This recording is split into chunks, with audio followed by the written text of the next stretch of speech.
We thought last week would be Trump tariff week, and then immediately the day they were going to go into effect, they all got pushed out 30 days. Mortgage rates still do not seem to care about the tariffs, and they remained pretty much unchanged this week. And a big part as to why they remain unchanged can be found in last week's BLS jobs report that we'll cover in a minute. But long story short, as you already know, the labor market is still just too strong, and unemployment is actually dropping, which is great news unless you want mortgage rates to come down. New listings are still looking strong. However, overall housing inventory and the number of people applying for mortgages both saw more decreases this week. We're covering all this and much more in this week's market update. My name is Michael. I'm a real estate agent here in the Dallas area, and every Monday I give you a weekly update covering all of Dallas and Collin counties as well as the national market. We're looking for trends. We're tracking mortgage rates as well as mortgage purchase applications, as that's our best leading indicator to what demand will look like 30 to 90 days from now. We're looking at things like median list price, days on market, how many homes are having price decreases, what's inventory looking like, and if you stick around until the end, it's my favorite part, the top 10 ranked hottest and coolest cities and zip codes in all of Dallas and Collin counties. If this sounds like something you're into, make sure and hit the subscribe button. And if you're looking to buy, sell, or invest here in the Dallas-Fort Worth area, whether it's next week or next year, I'd love to connect. I've helped every one of these yellow dots find their little piece of Texas, and I'd love to help you too. Just call, text, or shoot me an email. All that info is in the description below. Okay, today is February 10th. Let's see what the data is telling us, and if this is an old video, you can click the playlist here to get to the latest weekly market update. Okay, first up is market news. We're starting with the BLS jobs report. In January, total non-farm payroll increased by 143,000. But the bigger news here, as you can see on this chart, is the unemployment rate dropped down to 4%. And if you'll remember, last week, the Fed reiterated their target unemployment rate will remain at 4.3%, which means if the unemployment rate climbs above 4.3%, which it's not even been to 4.3 since back here, but if it were to climb above, that means the bond market knows that a rate cut is coming because it's past the Fed's target rate, and then mortgage rates would drop accordingly. So one way we can know mortgage rates are going to drop is if unemployment gets above 4.3%. But as of right now, unemployment is headed in the wrong direction for that to happen. And really, it's been trending down since here, which is November of last year. So that's not good for low mortgage rates. And then next, I wanted you to see this chart. This is the total number of people employed in America. And you'll see, if this whole COVID thing had not happened, then it would really just be this curve continuing and gradually getting a little slower and a little slower as we get closer to about 160 million employed. Because it has to slow down there as we approach 160 million because we're a country of only 335 million people. At some point, the growth has to slow down. But let's zoom into the last 10 years. Maybe you can see it better here. This line would just be going like this, follow my cursor, and then be slowing as we get here. So if we look at last year's jobs numbers, after all the revisions, we averaged 166,330 jobs a month, which means this year, in my opinion, we should expect less than that, as I believe this line should be slowing its growth. So don't be surprised if these numbers come in consistently lower than they did last year, at least on average. But the one very big unknown for this year that could change all of this is what's going to happen to government jobs. Much of last year, we were losing a lot of manufacturing jobs, but making up for them with government jobs. Now that Elon Musk is head of the Department of Government Efficiency, how many government employees are going to be laid off or receive buyouts? From what it sounds like, a lot of government jobs are going to be cut. And then how many of those government workers are going to have skills that transfer into another industry? And will the private sector be able to support that many jobs? So that's the biggest question mark at this point. What happens to government jobs? Here we have another chart, which is a number the Fed does care about. This is the number of job openings. And you can see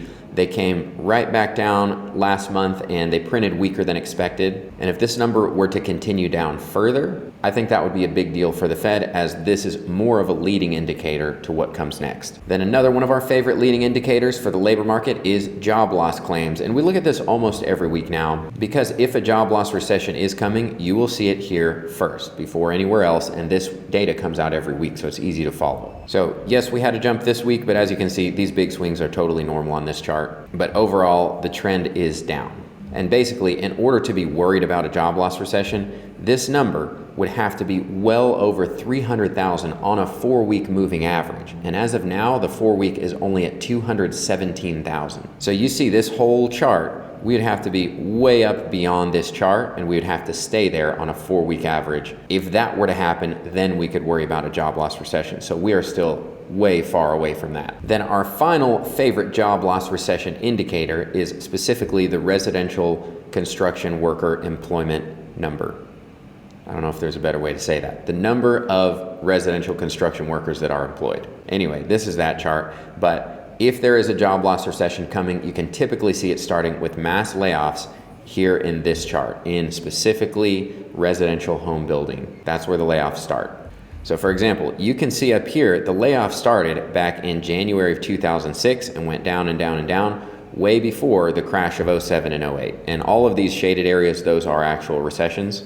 So you can see 2 years ahead of time, the layoffs are happening, then the recession happens. You can see it also here this was 1988 was kind of the peak. The layoffs started happening, and then we had a shorter recession, but still a pretty big one in 1990. So this is a chart worth watching, but as of now, residential construction is actually still growing somehow, even with overall volume of home sales at historic lows. So overall, that is just a ton of information to say the labor market is still looking too strong for the Fed to cut rates. Nothing on any of these charts would indicate that there is any danger of anything breaking at this point. What's happening is things are getting softer without breaking, which is exactly what the Fed is trying to do with these rates. So unless something obviously starts breaking sometime soon, we can expect mortgage rates to remain higher for longer. Okay, moving on, starting with national housing inventory. This week we had a decrease of 2,612 less homes for sale in the country.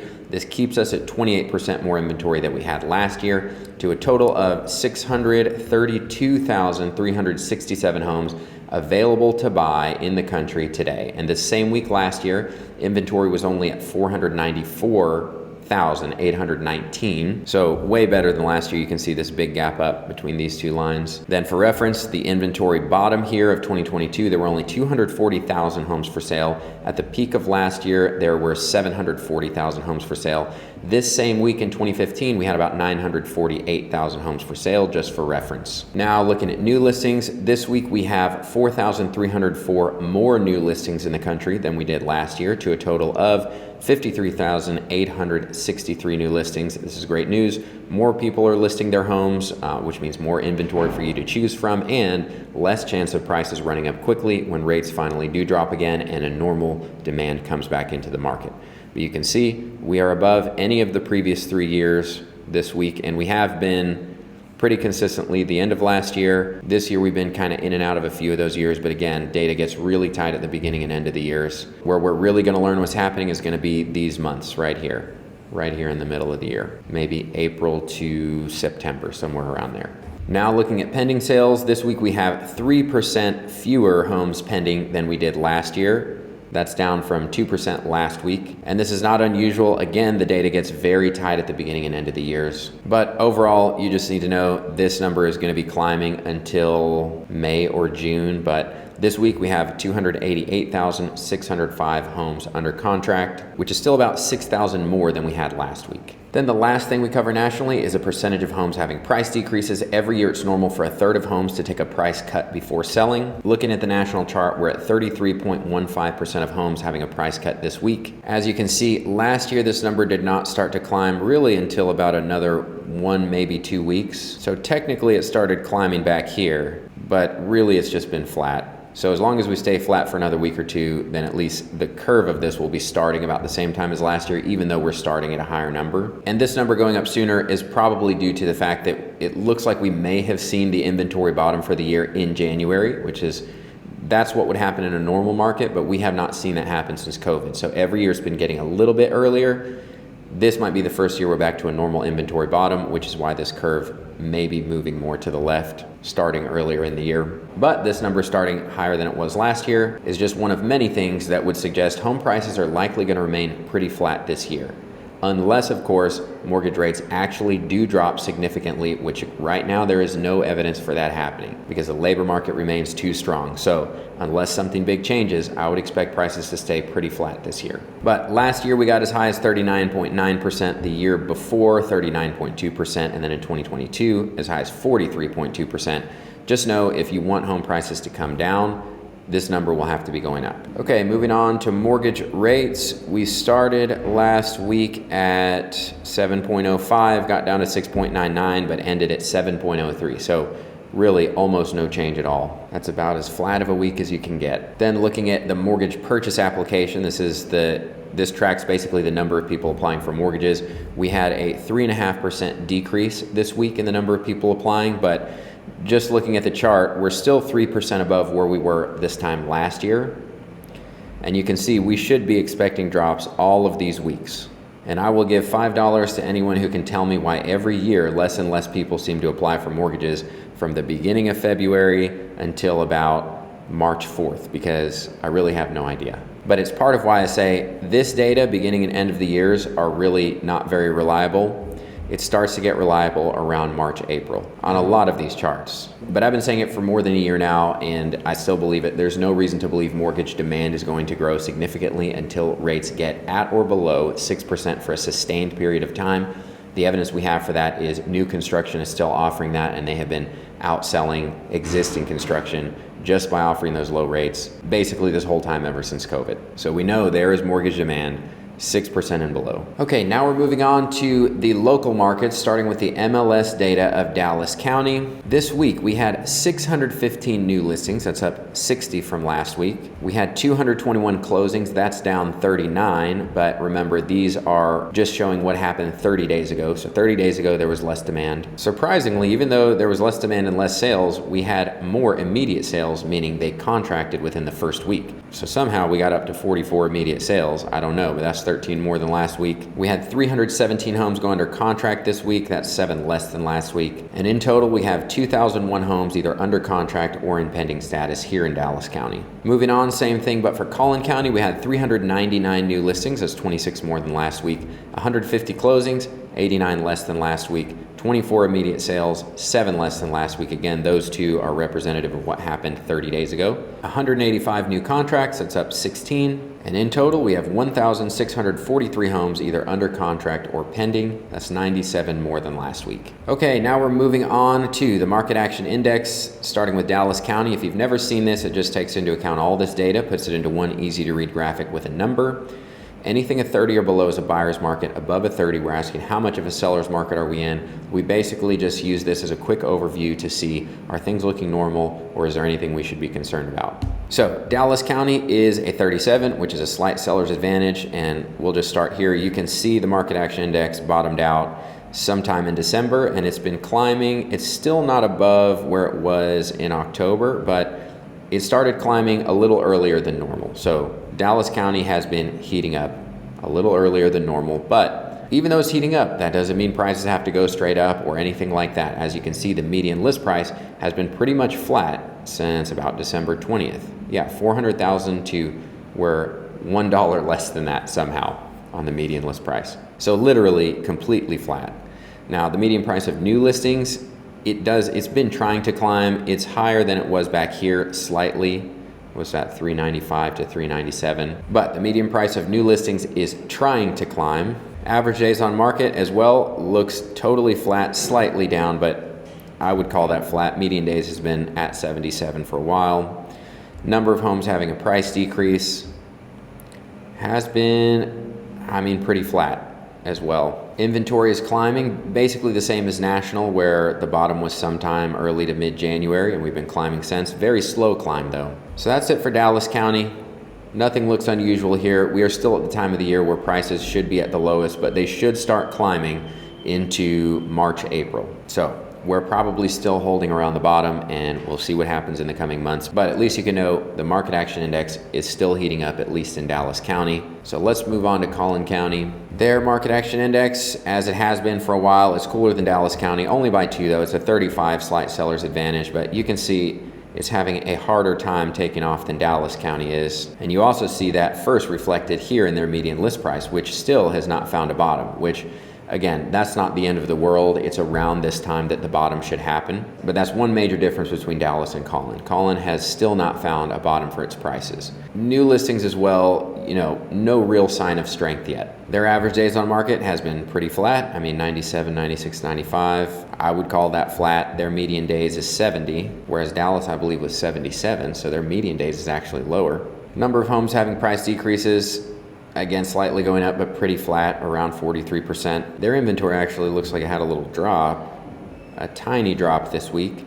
But let's see, their bottom as well was around the beginning of January. So consistent with the national market. Even this week is consistent because nationally there was a small drop this week. And again, lastly, their Market Action Index is going up, just not as fast as Dallas. So both of these markets are looking totally normal. Dallas County, though, is a little bit hotter than Collin County. Okay, now we're moving on to the top 10 ranked hottest and coolest cities and zip codes in all of Dallas and Collin County. These are ranked using that market action index number we just discussed. Starting with the hottest cities, the absolute hottest remains, and it's been there for many months, Carrollton, Texas at a 47.61. Remember, 30 or below would be a buyer's market. Followed by Ferris, which heats up one, Richardson cools off one, Plano heats up one, Coppell cools off one, Louisville heats up one, Grand Prairie cools off one. So a lot of these are just switching places. Grapevine remains at number 8, and then Saxey jumps on at number 9, knocking Seagoville off, and Allen jumps on at number 10, knocking Irving off. Then we like to zoom in to the specific zip codes. The absolute hottest is Carrollton 75007. It's at a 49.7, followed by Plano 75093, Carrollton 75006, Grand Prairie 75052, Grand Prairie 75051, Plano 75074, Ferris 75125, Carrollton 75010, Dallas 75234, and Plano 75025. So if you have a house in one of these zip codes, you should be able to sell for top dollar. Now moving on, doing the same thing but for the coolest cities and zip codes. And Blue Ridge has been the coolest for a long time, but this week, for the first time as I ever remember it since I've been tracking, Sunnyvale takes the coolest spot at a 27.73. Then Leonard cools off one, and Blue Ridge, which has been the coolest for a long time, moves to the number 3 spot at 28.13. So it heats up 2. Lavon remains. Nevada cools off one. Van Alstyne heats up one. Rockwall cools off one.